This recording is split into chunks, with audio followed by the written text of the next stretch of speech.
Well, greetings and thanks for joining us today for another episode of Lightbulb Moments, episode number 152.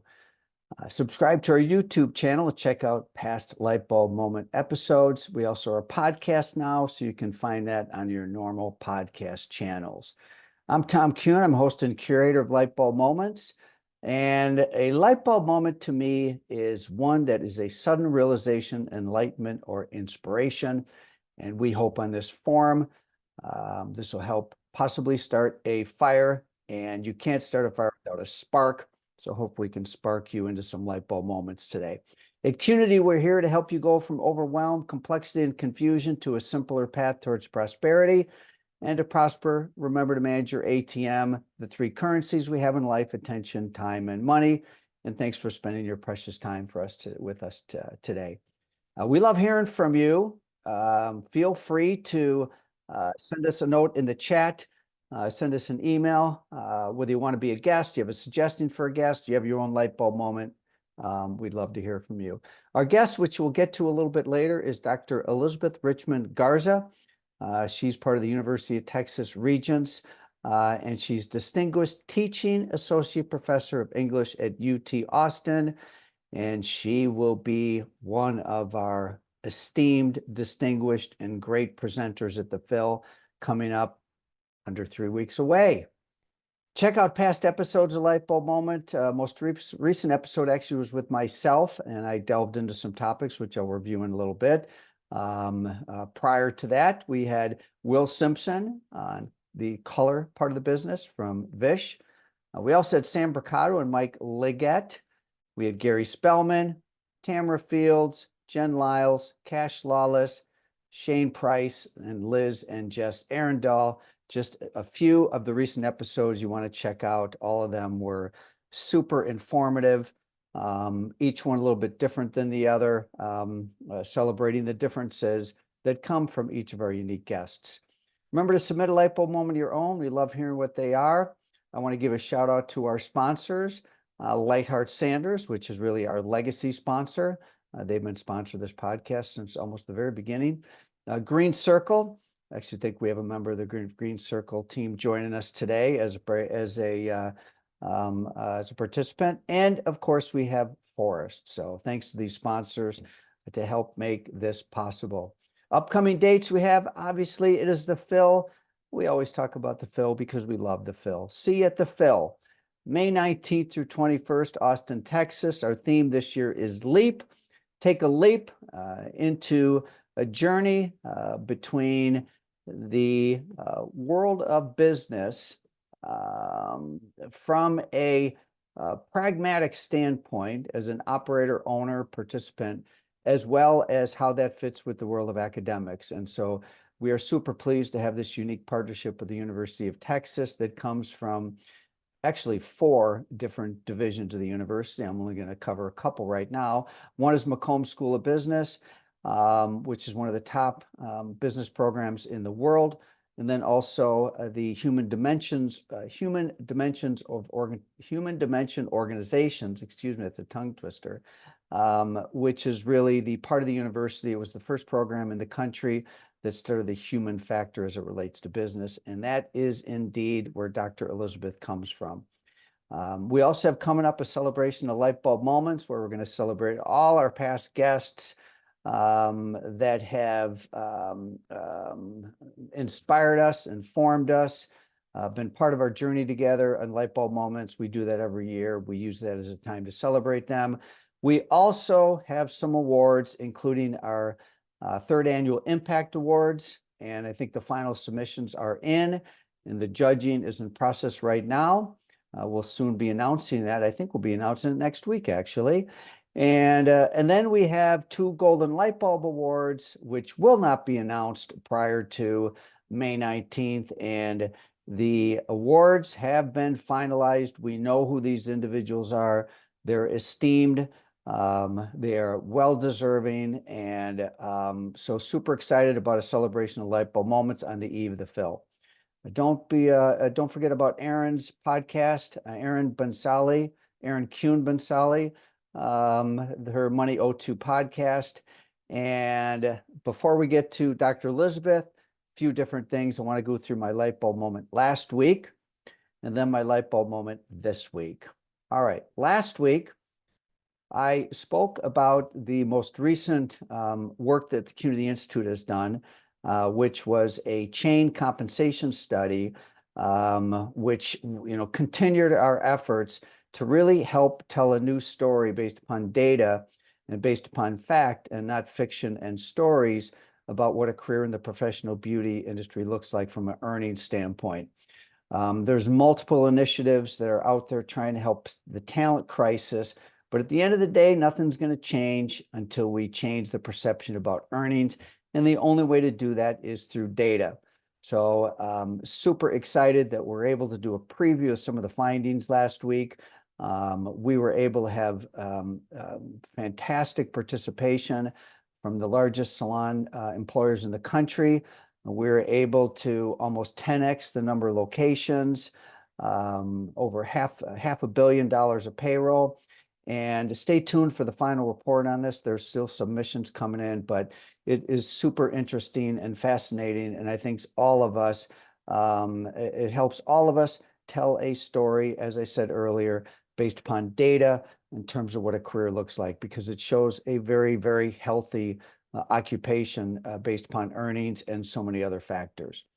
My light bulb moment this week is actually a continuation of last week. And it really addresses the need for salons to make it to the next generation. I mentioned last week some individuals, in particular, a woman that owned a business out in Virginia and was basically ready to turn over the keys. And her daughter decided she was not going to let that happen. So moved from California to Virginia, took the business over. And it's amazing that Lucinda and Lisa have been able to do this. And what's super exciting is now Lisa's daughter is now potentially involved in the business. So for those out there that are considering that they have no option in terms of the future of their salon, it's not entirely the case. And part of what we like to do is to help so all parties be in an even better place in the future than they are now when it addresses succession planning.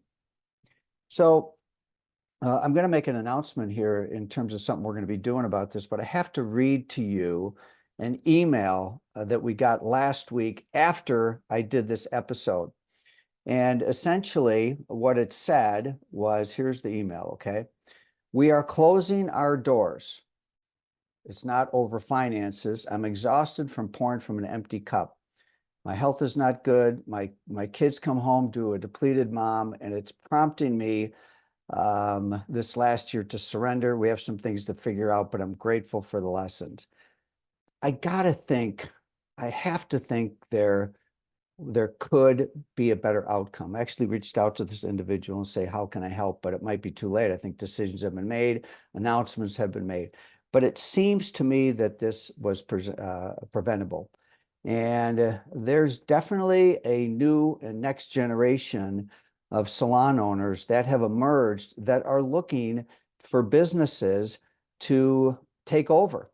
And our point of view is, from an economic standpoint, it's much easier to buy an existing business and to start from scratch from so many different indicators. So then I also heard 10 days ago that there were 8 salons in a particular region that were all had no plan, and it was likely that their business would not go to the next generation. And then I had one other thing happen in the last week that says, okay, all right, enough is enough. We need to do something about this. So we are going to do something about this. And so here's the announcement. What we're going to be doing is we are going to be doing a succession series. Wednesday noon. It is going to be over 3 different sessions in the month of May, starting next Wednesday, May 8th. And there will be 30-minute sessions followed by Q&A. You must register. We will make the recording available in the following week. It's for owners, whether they want to go or let go. and it'll be featuring salon-specific case studies, stories, data, and guidance on what to do in a variety of different situations. Now, people ask, well, you teach this in a course. And I said, yes, I do teach it in a course. And they say, well, you shouldn't give this away. And I'm like, well, I think the public interest trumps private interest here. And so therefore, we will be featuring a lot of the content from our succession workshop, which I think is the only workshop of its kind in the industry. And I'll tell you one reason why I think I know that in a moment here. But the different topics that we're going to get into May 8th is we're going to hit head on some of the myths and traps that go into transition planning, whether it's a full or partial transition of the business. May 22nd, we're going to get into some valuations, including some very unique experiences that I've recently had looking at valuations, as well as some new data points. And sort of a post-COVID look at evaluations. Don't miss that. And then finally, on May 29th, we're going to do a session on readiness. And I believe we're the only organization I know of that approaches readiness from three different perspectives: business readiness, owner readiness, and buyer readiness. So anyway, we'd love to have you pass this around. We do have a QR code here I'm going to put up right here. Team will also put it in the chat. So we'd love to see what we can do to serve the industry by getting this information out and prevent some situations like the ones that are coming to our attention, including the ones that when you get an email that says we are closing our doors, you kind of perk up. So anyway, that's my light bulb moment of the week. And with that, I am going to welcome Dr. Elizabeth to the screen here. And I need to do something before we go much further here. So Dr. Elizabeth Richmond-Garza is University of Texas Regents and Distinguished Teaching Associate Professor of English at UT Austin. A little bit more about this amazing woman. So she, let me see, speaks. Forgive me, I need my notes here. All right, bear with me. All right, she is an affiliated faculty in the Center for Russian, East European, and Eurasian Studies, the Center of I can't even do all this stuff here, doctor. Holds degrees from UC Berkeley, Oxford, Columbia, both the Mellon and Fulbright fellowships. She writes on Oscar Wilde, theater, the Gothic, detective stories, literary theory, teaches strategic thinking, team building, diversity, inclusivity through literature, and the fine arts, and works actively in 8 world languages. My gosh, after rereading that, doctor, I'm like, I couldn't even pronounce some of those things. How are you today? I'm doing great. Thank you so much for being overly careful and elaborate in introducing me. So kind. Well, it's been fun to get to know you, and we don't know each other very well, but I will say this, and I mentioned this when we had the prep conversation. So much of good things that happen in life start with a relationship. And it was Emerson or Thoreau, I always get this mixed up, that said many can date the beginning of a new era with the reading of a book. In our case, we dated the beginning of a new era with meeting one person, Art Markman. And Art Markman, we all know he's part of the University of Texas. And he was really the person that ultimately introduced us to a lot of people. The reason I'm bringing this up right now, you were the first name that ever came up from him when we were looking at having someone join us at a conference. We tried to have you like a year ago. You weren't available, but what a delight to finally have you work with us in person in less than 3 weeks away. Super excited. Thank you so much for both today's invitation and that one. So a little bit about you.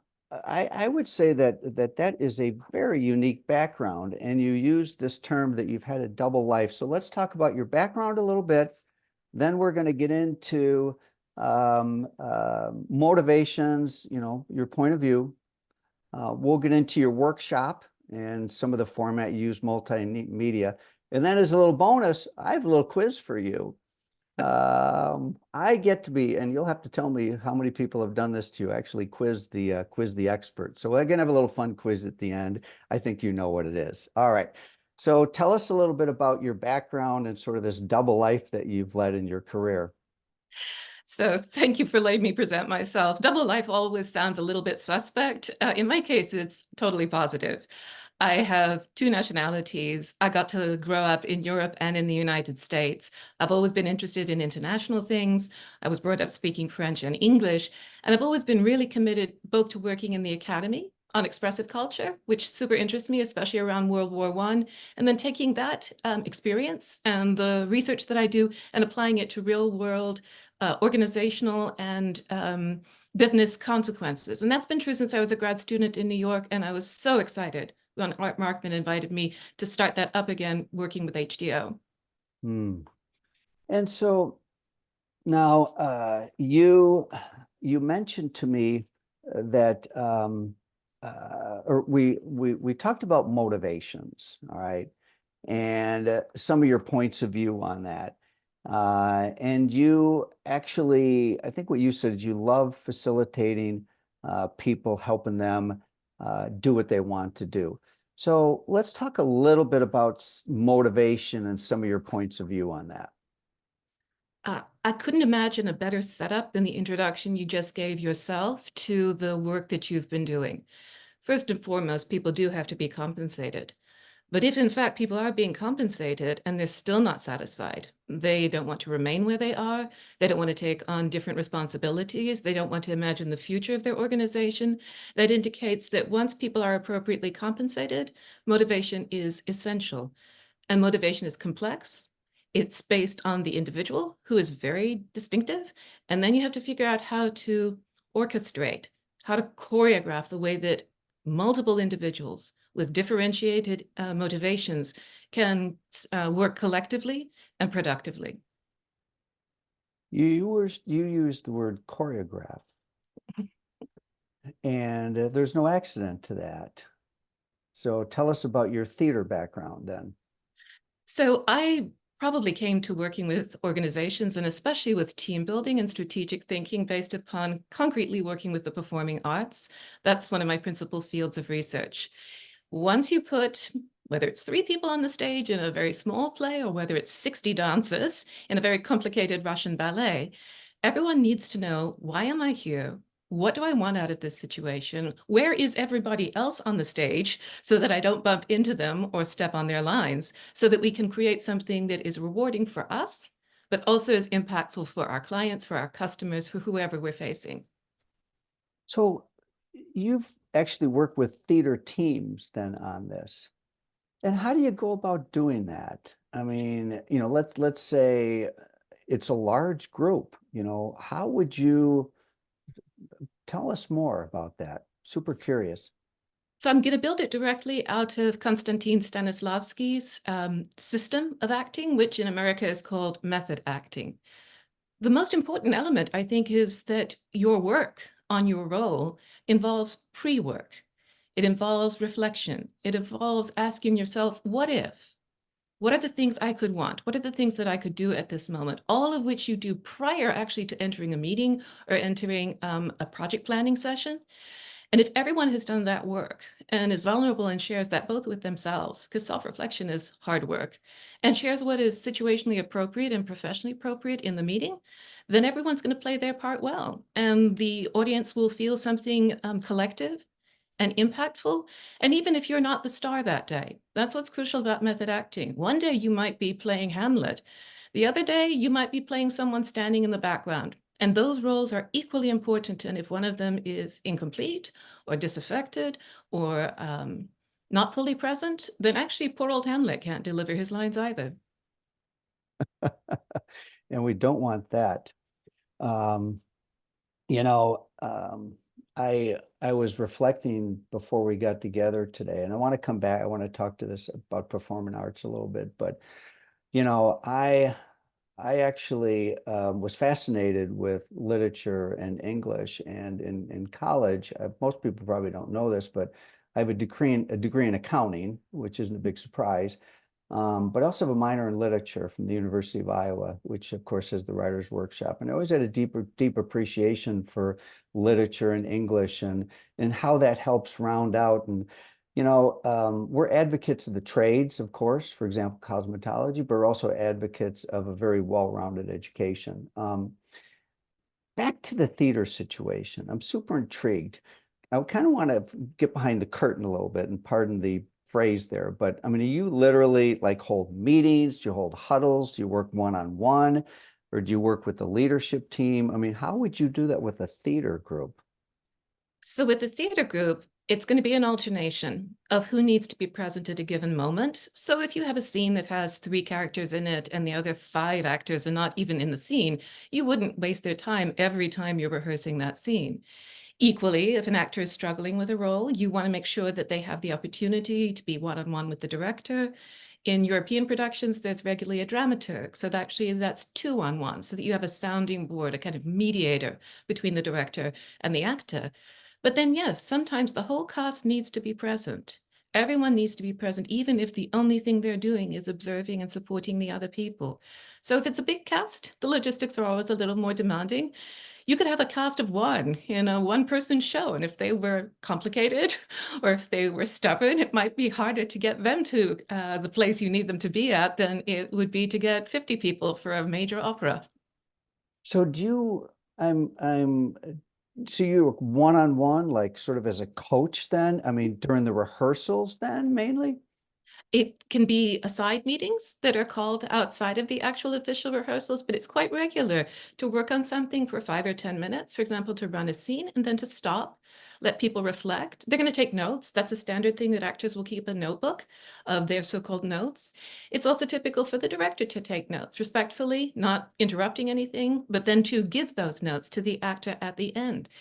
If there's something that's really not going well, you might actually just take a break. Everyone can go off and have a coffee and a tea, but if someone is struggling or if something is difficult, then you make sure that they have the time to talk to whoever they need. And most of all, I would say prior to any of that choreography is creating this moment of self-reflection and creating a safe space where people feel that they can trust you and trust the group to be vulnerable about what's actually going on for them. Not simply say, how's everything going? And reply, as we all know you should, oh, it's going fine, because it isn't. So let's draw a parallel if we can into an environment that we're all well aware of, and that's a salon environment, where in a sense there's a performance, in the sense you're showing up. You need to be ready, willing, and able to take care of a fellow human that have the privilege and the license to touch. How does this parallel maybe come into a salon, as you might imagine? I'm going to begin with the last thing you said. One of the things about any kind of performance, balletic, operatic, theatrical, etc., is that it's about being embodied. You're actually physically present. You are touching the other actors. Depending on the style of the performance, you might even be touching the audience as well. So it's really intimate. It's very physical. Most salons will have, at minimum, 2 people, if not more than 2 people in it. Those who are providing the services, those who are receiving the services, and any additional staff. Although you're not pretending to be some Danish king from a Shakespeare play, you are in fact playing a role. And your role has characteristics: hospitable, professional, laid back, high energy. All of you agreeing upon what is the culture of that particular salon is going to be kind of the play. Each of you knows, what is my particular role? What am I doing for our customers and what am I doing for my coworkers? So again, you're not plotting the murder of your uncle, but you have something that's very important to you in that moment and that needs to be part of the way that the whole group is working. Clarity about roles and recognition that all roles are essential in a salon is as important, and I think quite analogous to what it's like in a fictional performance as well. I love the analogy, and I agree with you. There are parallels there. So some of your points of view as it relates to motivation, intrinsic, extrinsic. Let's spend a little bit of time talking about that. So I could not agree more with you on the fact that appropriate compensation is critical. So what I'm about to say is about compensation, appropriate working conditions, etc., plus. This is an add-on value that looks forward. It doesn't just consider what's going to get me through the day, what's going to pay my rent, what's going to take care of the people I'm responsible for financially and materially. It's about thinking through literally the simple question, who am I? What do I want? Where am I? Is this where I want to be? And if people are able to create answers to those types of questions that are based on intrinsic motivation, not only upon compensation, you have a different relationship to your working group and to your community. So you said that you mentioned that some of your points of view are controversial. Um, I think sometimes people want to imagine that adjusting material conditions with things like salaries and bonuses will solve all of an organization's problems. In a given moment, of course, those material solutions do make a difference. That being said, if your concern is succession, if your concern is work-life balance and satisfaction, intrinsic motivation, your employees, your team members being able to be themselves fully at work might actually be more important than even, for example, a small increase in their income. And so I'm asking actually for people to focus on something a bit more difficult for many organizations.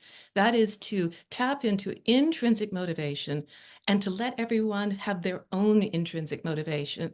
Goals in common? Absolutely. But the reason why you care about those shared goals is where your identity, your personality can become clear and create a different relationship to the group, which has regularly more satisfaction and more longevity. so in terms of getting tactical here, it's, so how do you do that? And I think one way I'm going to guess is to ask them. It sounds almost like a joke when you say it, but I'm afraid that is actually where I would start.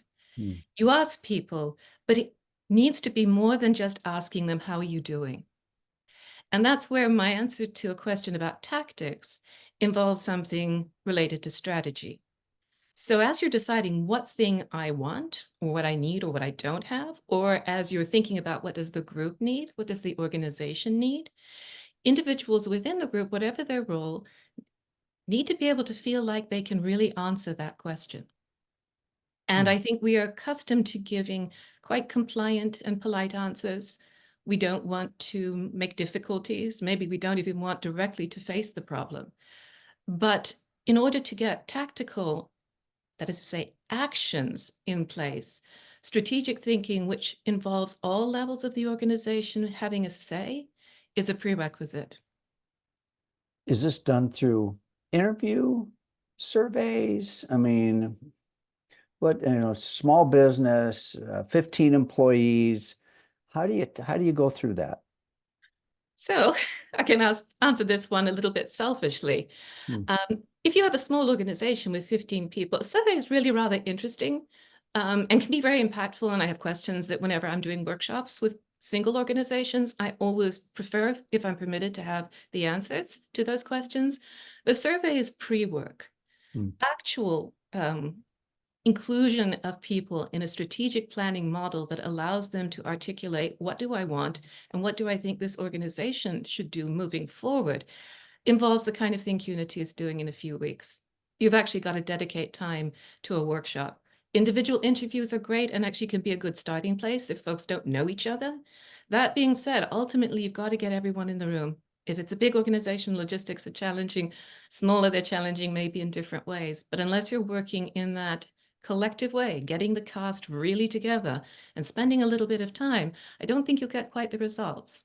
That investment of time has long-term benefits, in my view, in terms of saving time and especially in terms of enhancing the workplace and its productivity. Now, for you to draw this out, and I want to now switch over to your how you conduct your workshops, which sounds super different and super interesting. Tell us about it a little bit, because you use art, you use media. You're not just up there lecturing. Tell us a little bit more about what to expect. So I'm so grateful for the invitation because I just love doing this sort of work. So my view is that, and it draws on my strengths, obviously, with my training, my view is that when people have an aesthetic object and that seems so appropriate to the people in your organization. When people have a work of art, when they have something that's expressive rather than actual, whether it's a streamed TV series, a classical painting, or a piece of music, it creates a safe space in which to both discover that you and other people see things really differently, but you can respect each other, and to express those opinions, especially if they're on tough topics like what's the future of our organization or are we all happy here? It creates a safe space where you can talk about that as directly as you feel comfortable doing, but you can also create a little distance because you're really just talking about the character. You're talking about what you saw in the scene. You're talking about what's in the image. Sounds super interesting. Tell us a little bit more about this, about So like using multimedia and So anyone would tell you if they do lectures, but maybe also you know this as a human intuition as well. If you ask human beings to do the same thing, particularly listening to someone else talk for more than 7 minutes, they start switching off and checking out on you. So at a base level, you just shouldn't do the same thing for 7 minutes if you want to keep people engaged and with a lot of acuity. I do lectures. I do them at UT, and I'll talk. I promise I will have some things to say on the day. But if you use the media, you can create a dynamic exchange with the people across the room, whether the group is 400, which is typical for the numbers I have in my large lecture classes, whether the number is 40, whether the number is 15 or 16. And so I ask people to think of fictional moments as case studies. And of course, because they're fictional, they're entertaining and they're stylized and they're provocative and they're funny and they're painful in the ways that normal conversations aren't always, to think about it in that kind of extreme intensified form, and then take that back to whatever is concerning them in their workplace. So it changes stuff up, but it actually changes things. now I'm trying to figure out how I can for sure be sitting in your workshop as a participant. You just have me so intrigued, even more intrigued after we did our prep session.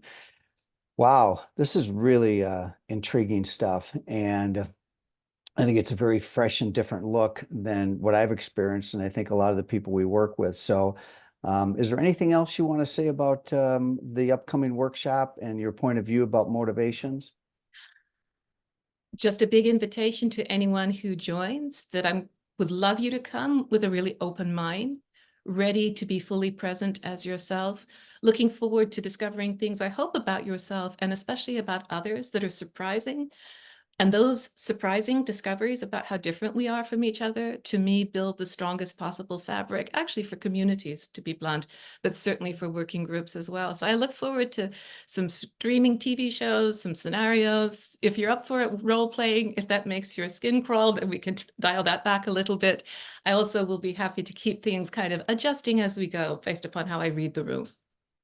You actually asked for permission to share some language that was a bit off color, and would it be appropriate? And I said, knock yourself out, no problem. So, And I can promise you that I don't use bad language, but I can't promise you that some of the media I use isn't kind of authentic in terms of the linguistic intensity that's being used in it. all right. So I get to test the distinguished professor. You ready for the test? Okay, All right. I want to see in how many languages you can say the following. See you at the Phil. so I'll give you 5. How's that to start with? Five. So, on se voit à la file. Wait. All right. Well, I'll go through, then you're going to have to break them down. Go for it. Okay, so on se voit à la file. So that's French, exactly what you said. Увидимся на филе is Russian, exactly what you said. We'll see you at the Phil. Ci vediamo alla fila, Italian, exactly what you said. Wir sehen uns am Phil is German, exactly what you said. Nos vemos en la fila is Spanish to finish with because I'm in Texas and that's the language that I'm likeliest to be using here. Oh, I love it. Please give her a big virtual round of applause. 5 languages, actually 6. Why don't you finalize it with English, please? I will, having avoided Latin, classical Greek, and biblical Hebrew, that's why I left those out because no one speaks those. See you all at the Phil. All right. Virtual round of applause. Very well done. Okay. Dr. Elizabeth, excuse me, I'll call you Elizabeth. You should be receiving the $1 Million Light Bulb. This is a formal inductee into the Lightbulb Moment Brain Trust. This does involve an invitation. You are welcome to join us on Sunday night at your option, May 19th. Bring who you choose if you like, or come solo. But thanks for being such a great guest, and we're thrilled to have you as part of the Phil. So how about on 3, we say see you at the Phil, okay? See you at the Phil. Oh. All right. Thanks again. All right. All right, everybody, that's another episode of Lightbulb Moments. 6 different languages. See you at the Phil. Great way to end. We'll see you at the Phil. I just love this conversation today, and I will be reflecting on it and be hopefully sitting in that room to be able to participate as a participant. So thanks again for joining us. We'll see you all next week.